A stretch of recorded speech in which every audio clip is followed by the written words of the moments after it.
مجھے گناہوں سے دھونے کی طاقت اللہ کے سوا کسی کے پاس نہیں. اس پورے یقین کے ساتھ کوئی بندہ صبح کے وقت یہ دعا پڑھ لے, شام ہوتے ہوتے وہ مر جائے, انتقال کر جائے, تو وہ جنت میں داخل ہو گیا. شام کے وقت کوئی بندہ سید الاستغفار یہ دعا پڑھ لے پورے یقین کے ساتھ, صبح ہوتے ہوتے وہ انتقال ہو جائے, تو وہ بندہ جنت میں داخل ہو گیا. وہ دعا کیا ہے؟ اللہم انت ربی لا الہ الا انت خلقتنی انا عبدک وانا علی عہدک ووعدک ما استطعت اعوذ بک من شر ما صنعت ابوء لک بنعمتک علی وابوء بذنبی فاغفر لی فانہ لا یغفر الذنوب الا انت. اس دعا کے معنی آپ پڑھ کر دیکھیے. ہر مسلمان کے گھر میں حصن المسلم جیسی دعاؤں کے کتابوں کا ہونا بہت ضروری ہے. اس طرح کوئی دعا کی کتاب لیجئے, وہاں اس دعا کو تلاش کیجئے اور معانی کو سمجھیے, معانی کو پڑھیے. اس دعا کے اندر اللہ کے رسول صلی اللہ علیہ وسلم نے ایک جگہ اللہ کی وحدانیت کا اقرار کیا کہ تیرے سوا معبود برحق کوئی نہیں, اور دوسری طرف یہ اقرار کیا کہ جتنا ہو سکے میں تیرے وعدے پر, تیرے عہد پر ہوں, میں گناہوں سے دور رہنے کی جتنا ہو سکے کوشش کرتا ہوں, لیکن پھر بھی اگر گناہ سرزد ہو جائے تو میرے گناہوں کے شر سے میں تیری پناہ میں آتا ہوں, اور میں اپنے گناہوں کے ساتھ اور تیری نعمت کے ساتھ میں تیری جانب لوٹ کر آتا ہوں, رجوع کرتا ہوں, تیرے سوا میرے گناہوں کو کوئی معاف نہیں کر سکتا. تو ان الفاظ کے ذریعے استغفار کرنا بہت بہت زیادہ بہتر ہے. تو ہمیں چاہیے کہ ہم صبح شام استغفار کریں, اور بالخصوص ایسی دعاؤں کو یاد کر کے استغفار کرنے کی کوشش کریں. اور دیکھیے نماز جو ہم پڑھتے ہیں, خود اسی نماز میں کئی بار کئی جگہ اللہ کے رسول صلی اللہ علیہ وسلم نے استغفار کرنا ہمیں سکھایا ہے. نماز کے لیے ہم کھڑے ہوتے ہیں, دعا الاستفتاح جسے کہتے ہیں, نماز کی شروعات میں پڑھنے والی دعا, ان میں سے ایک بہترین دعا اللہ کے نبی نے 9-10 دعائیں سکھائی ہیں. اس میں سے ایک بہترین دعا اللہم باعد بینی وبین خطایایا. الفاظ کو سمجھیے, غور کیجئے, پتہ چلے گا کہ وہ دعا بھی استغفار ہے. رکوع اور سجدے میں اللہ کے نبی نے جہاں سبحان ربی الاعلی سبحان ربی العظیم پڑھنا سکھایا, تو وہیں رکوع اور سجدے میں دونوں میں اللہ کے نبی نے ایک دوسری دعا بھی سکھائی, سبحانک اللہم ربنا وبحمدک اللہم اغفر لی. تو وہاں بھی استغفار. دو سجدوں کے درمیان کی دعا رب اغفر لی یا ہے کہ اللہم اغفر لی ورحمنی واہدینی وعافینی وارزقنی وارفعنی, وہاں بھی استغفار. التحیات کی حالت میں بھی آخری دعا جو دعا اللہ کے نبی صلی اللہ علیہ وسلم نے ابو بکر کو سکھائی, وہاں بھی استغفار. جیسے ہی نماز ختم ہوئی استغفر اللہ استغفر اللہ استغفر اللہ, وہاں بھی استغفار. اگر ان دعاؤں کو بھی ہم سمجھ کر پڑھ لیں, غور سے پڑھ لیں, پورے یقین ایمان کے ساتھ پڑھ لیں, تو یہ بھی ہمارے لیے کافی ہو جائے گی. تو ہمیں چاہیے کہ ہم اپنے گناہوں کا احساس کر کے کہ کیسے کیسے گناہوں میں ملوث ہوں, سوچ کر سمجھ کر توبہ استغفار کو لازم پکڑنا ہم پر ضروری ہے. اللہ تبارک و تعالی مجھے اور آپ کو زیادہ سے زیادہ توبہ استغفار کرنے کی توفیق عطا فرمائے, اور گناہوں سے کبیرہ صغیرہ گناہوں سے پرہیز کرنے کی توفیق عطا فرمائے. آمین. وآخر دعوانا ان الحمدللہ رب العالمین.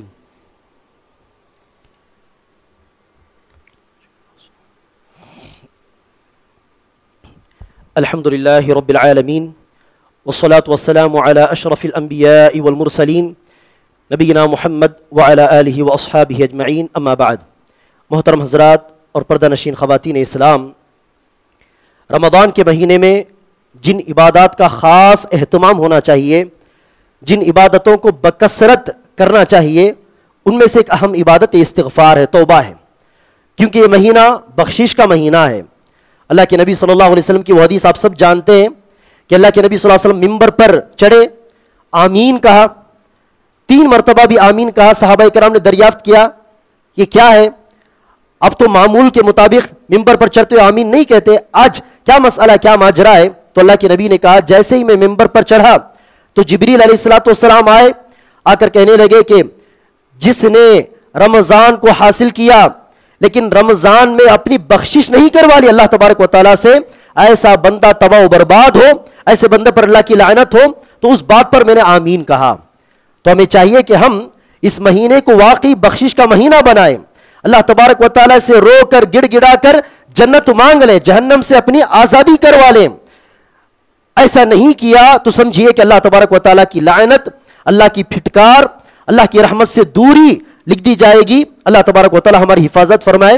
رمضان کے مہینے میں ہو یا رمضان کے علاوہ دیگر مہینے میں ہو, استغفار کے لیے ایک بہترین وقت ہے سحر کا وقت، اور خاص طور پر رمضان میں تو ہم سحر میں جاگتے ہی ہوتے ہیں، تو ہمیں چاہیے کہ سحری کے وقت کھانے کے علاوہ دعا کے لیے، استغفار کے لیے تھوڑا وقت نکال لیں، کھانے سے پہلے یا کھانے کے بعد تھوڑا وقت نکالیں اور وہاں پر دعا کریں، اپنی حاجات اللہ تبارک و تعالیٰ سے مانگیں اور خاص طور پر استغفار کریں۔ اللہ تبارک و تعالیٰ نے قرآن میں 2 جگہ پر سحر کے وقت استغفار کرنے کی تاکید کی، کہا والمستغفرین بالاسحار، کہ اللہ کے نیک بندے سحر کے اوقات میں خاص طور پر استغفار کیا کرتے ہیں، اور دوسری آیت میں بھی اللہ تبارک و تعالیٰ نے کہا سحر کے اوقات میں استغفار کیا کرو۔ تو ہمیں چاہیے کہ ہم سحر کے اوقات خاص طور پر استغفار کرنے کی پوری کوشش کریں، اور لیلۃ القدر میں تو اللہ کے رسول صلی اللہ علیہ وسلم نے خاص دعا ہمیں سکھلائی ہے، اللہم انک عفو تحب العفو فاعف عنی۔ اس دعا کا زیادہ سے زیادہ اہتمام ہونا چاہیے استغفار کرنے کے لیے، توبہ کرنے کے لیے، اور اسی طرح جہاں ہم اپنے لیے توبہ استغفار کرتے ہیں وہیں ہم اپنے ماں باپ کے لیے بھی استغفار کیا کریں، توبہ کیا کریں، اور اپنے اساتذہ کو بھی ہم نہ بھولیں۔